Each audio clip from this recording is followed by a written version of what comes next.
بسم اللہ الرحمن الرحیم۔ السلام علیکم ورحمۃ اللہ وبرکاتہ۔ نارنائن نے حضرت آدم علیہ السلام اور دنیا میں موجود جنات کا واقعہ۔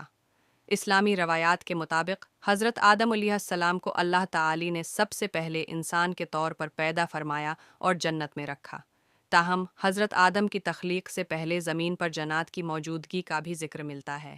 علاوہ جنات کی زمین پر موجودگی، حضرت آدم کی پیدائش سے پہلے زمین پر جنات آباد تھے۔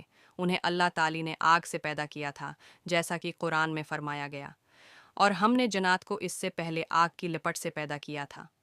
سورۃ الحجر 27۔ یہ جنات زمین پر رہتے تھے، مگر انہوں نے زمین میں فساد اور خون ریزی شروع کر دی۔ ان کے درمیان جنگیں ہونے لگیں، ظلم و ستم بڑھ گیا اور وہ نافرمان ہو گئے۔ اللہ تعالی نے ان کی سرکوبی کے لیے فرشتوں کو بھیجا، جنہوں نے انہیں سخت سزا دی۔ کچھ جنات کو قتل کر دیا گیا، جبکہ باقی ہو گئے۔ بچنے والے دور دراز علاقوں اور جزیروں میں جا بسے۔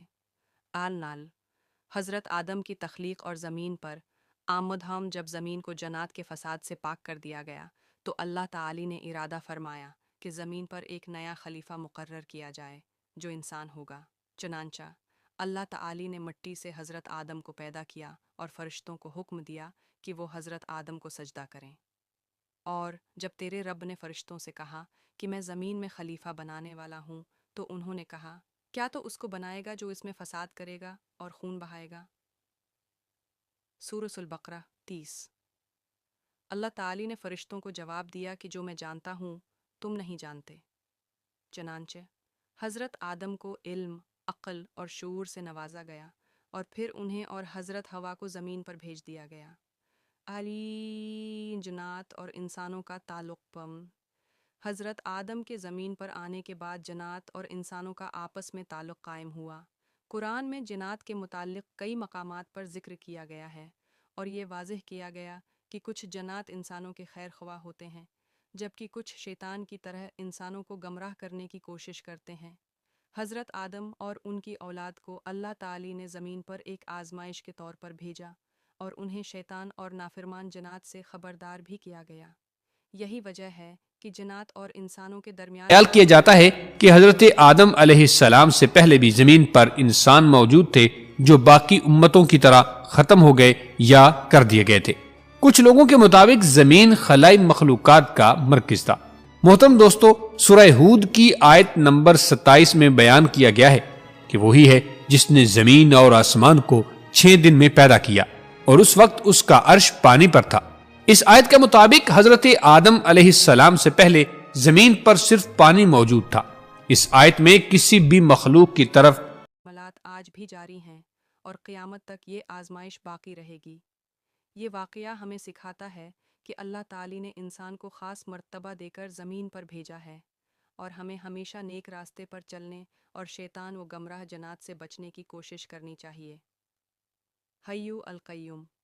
اللہ کے 2 عظیم اور طاقتور نام ہیں جن کا ورد کرنے سے بے شمار روحانی اور دینی فوائد حاصل ہوتے ہیں۔ اگر کوئی شخص ان ناموں کو مکمل ہوگا تو اس کے لیے بے شمار فوائد ہوں گے۔